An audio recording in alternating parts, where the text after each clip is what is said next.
Hello, everybody. We're gearing up now for the beginning of the 39th season of First Monday at Jordan Hall. For those of you who are followers of this series, you know that I created it in 1985 when I was president of the school as a chance for us to have a regularly spaced evening of, in the loosest fashion, chamber music played by wonderful people, primarily NEC faculty, but also alums and occasional guests.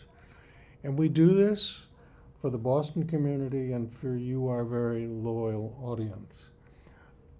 I want to tell you a little bit in advance what to expect for this whole season. In past seasons, I've always tried to find some kind of a thread that ties the season together. One year, I remember, every piece on every program included at least one alum.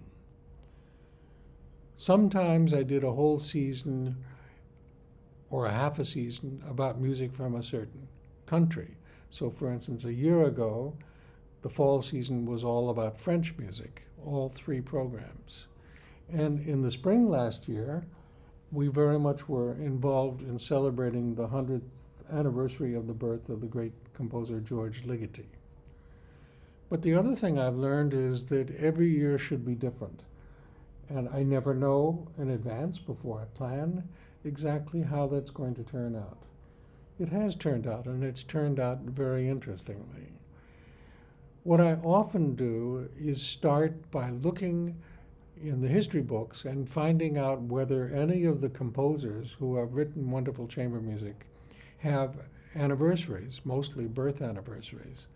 And these are not all of them who have it in the season 2023-24, but I want to tell you who we will find this season. So Charles Ives was born in 1874, so that's almost 150 years ago. And the school is going to celebrate him in a few more concerts, one this fall and one in the spring. And I thought that we should include him on the first Monday, which we're going to do in March.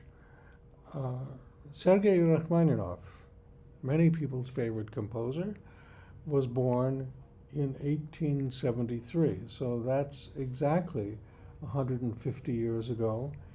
And the entire November concert is going to be his music. Bedřich Smetana, the father of Czech music, was born in 1824, and we're going to celebrate him in the concert next April. And finally, on that same concert, born the same year and lived not as long as Smetana, but who was a German composer, Anton Bruckner, who is primarily known for his symphonies, did write a magnificent string quintet, and that will also be appearing on the program in April. So the other thing I'll say is, as I began to put it together, it occurred to me that a lot of what I was interested in was piano trios.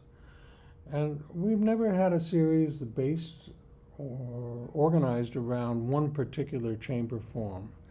But it occurred to me that we've got a Smetana piano trio, we got a Rachmaninoff piano trio, and in December we've got a transcription of the last symphony of Shostakovich for a piano trio with three percussion players. A wonderful, wonderful transcription of a very great piece. So I thought that takes care of three of the concerts having one trio and three left. Brahms. Okay, no anniversary year, but there are three piano trios written in different times of his life for the combination of violin, cello, and piano. And this year we're going to do all three of them. It happens that we're going to do one of them already on this concert coming right up. So here are words for you now about the pieces on the program of October 2nd. So we're going to start our season with a work by that amazingly original, unique American composer, Charles Ives. Charles Ives is a New Englander. We are at the New England Conservatory. We lost recently one of his great admirers, John Heiss, who taught us all about Charles Ives. And I'm very sad that he's not here now to participate in this year, because he would be just in joyful mood. And anyways, he has a very interesting background. His father was an army bandmaster who actually had been involved in the American Civil War. He was also a music teacher and I think an organist. And anyway, young Charles Ives was very impressed by that, started to try to compose very early, and always had a different take on things. He was marching to the sound of a different drummer. And that maybe is a pretty good image. Because, for instance, he would write a piece involving a band that was over there in one part of town and a band that was over here in another part of town. And he would combine the two of them into the same piece of music, so that you would say, well, it was noise. But no, it was really interesting because it was giving a three-dimensional shape to the music we were hearing. Charles Ives grew up also as a trained organist, and he was a regular churchgoer and played professionally already before he even went off to college, which was Yale. Yale made a big impression on him. He was also a sportsman. He played football and baseball, and he was just one of the guys. And his piano trio that he wrote later on is very much influenced by his time at Yale. We're not hearing that in this program. But what we are going to hear is the fourth of the sonatas that he wrote for violin and piano. And it's called Children's Day at the Camp Meeting. He started writing this in 1911 and then put it aside. He couldn't quite get it all done. And what he wrote, I'm going to read you his words. He said, "It's but an attempt to write a sonata which Moss White, then about 12 years old, could play." Moss White was a young violin student. "The first movement kept to the idea fairly well, but the second got away from it. And the third got about in between. Moss White certainly couldn't play the last two, and neither could his teacher. It's called Children's Day because it's based on principally church hymns sung at the children's services." So just another word about him. I mean, he was, I would say, the first really great American composer. And the whole long list of composers whom we know very well, like Aaron Copland and Elliott Carter and many, many others, were so impressed by what he was doing and were so influenced by what he was doing. The whole idea that Carter really developed of having two different kinds of music at the same time is absolutely from Charles Ives. And then his fame really wasn't limited to that circle of people. And I'm going to read you what Igor Stravinsky, great Russian-born, American-dyed composer, wrote in 1966, and that was after Charles Ives died. Stravinsky wrote that Ives was exploring the 1960s, whatever that meant, already during the heyday of Strauss and Debussy. 50 years before. He was 50 years before what everybody else did later. So going on with what Stravinsky wrote? Polytonality, atonality, tone clusters, perspectivistic effects, chants, statistical composition, permutation, add apart, practical joke, and improvisatory music.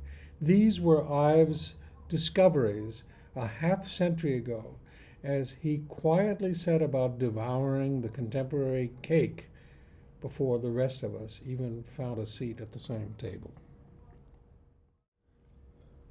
The middle work on our program is by a very great composer of the 20th century named Alfred Schnittke. Schnittke was born in 1934, and his background is multinational, I would say. His father was born in Frankfurt, Germany, was Jewish, came to work as a very idealistic young man in the new Soviet Union, and worked as a translator and as a journalist. His mother was born in the Soviet Union, but all of her family was German also, what we call Volga. Volga is the great river, Volga German. Her maiden name was Vogel, very German name, that means bird. And he studied and had a lot to do, and most of his professional life, in the Soviet Union. He was very influenced by Shostakovich, who was the big person on the scene during his life. And yet, his father was assigned to a job in Vienna when Schnittke was a boy. And this seemed to be very, very important to him because his first real training in music, which he never forgot and which seemed central to him, was in the Viennese tradition. So he wrote about it, that he was not interested in the music of Tchaikovsky and of the Russian romantics. He was interested in the music of Mozart and Schubert, the great citizens of Austria. And he wrote, I felt every moment there to be a link of the historical chain. All was multidimensional. The past represented a world of ever-present ghosts. And I was not a barbarian without any connections, but the conscious bearer of that task in my life. So that's where it all began for him. I also want to say that I met him on a few occasions, most importantly here at New England Conservatory when we had a very big festival in 1988. I was president of the school then, and it had been organized on our side by the opera impresario Sarah Caldwell and the Russian composer and politician Shchedrin. They organized something called Making Music Together, and Sarah Caldwell came to me as president and said, I really want New England Conservatory to be part of this. And it was. It ended up that we had 21 students, top young artists from the Moscow Conservatory, who came to New England Conservatory, who lived on the top floor of our old dorm building. They were here for, I would guess, at least a month. And during that time also, the plan was to invite a dozen important composers from all over the Soviet Union. I can name some of those names for you, but I want to focus on the fact that Alfred Schnittke came here. He was, by that point, a very ill person. He had a bad stroke, but it didn't seem to stop him from wanting to compose and be active. And he came here then. The quintet that we're going to hear today was something that he wrote starting in 1972 in memory of his mother. And he got stuck after writing the first movement. He didn't know what to do. And he didn't finish the whole piece for 5 years. And at the same time, he was writing a requiem, I guess, for his mother. And the piece came out very, as his music always was, it was a mixture of many different kinds of styles. So the music sounds, I don't know anybody else's music who sounds like his music. It's very dark, very serious, or sometimes very light. So the piece begins with a very, very serious moment, and the strings in the piano really are creating a whole world of sound that we've never heard before. The second movement, remembering Vienna, starts off with a Viennese waltz. And it isn't quite that, but the source is there. It's followed by two more movements, the piece is in 5 movements, which are increasingly gloomy, increasingly dark.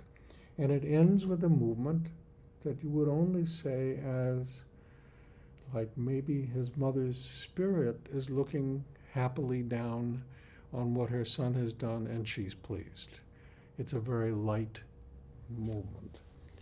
So I think this is a really important piece, and I'm very, very pleased that we have it for you tonight. The final piece on our program tonight is by Brahms. As I told you, we are planning for the season to do a survey of his 3 great trios for violin, cello, and piano. This one is marked Opus 87, but actually it's the first of them in a certain way, because his Opus 8 trio, which we're doing in March, he completely rewrote after he wrote the 87 piece. So that one is a composite piece. In any case, he had the habit in summer times of going off to some beautiful place. One summer it was in Switzerland. Very, very important summer for him as a composer. And this time he went to Bad Ischl, was in the what's called in German the Salzkammergut, a whole series of lakes fairly close to Salzburg. And while he was there, I mean, he would write music. He was relaxed. By that time, he was becoming famous because he'd written symphonies and piano concertos and this and that. And he was in a very good mood. So the piece itself, I don't need to really give you a great roadmap to it, but it's very pure with great melodies and all the kinds of things that you'd expect Brahms to do. Great intersecting rhythmic structure, but primarily with a kind of a warmth that was very, very possible from him, but he didn't always use. After he wrote it, he wrote to the publisher, "You have not yet had such a beautiful trio from me, and very likely have not published its equal in the last 10 years. So he was really patting himself on the back about that. So it starts with this very, very noble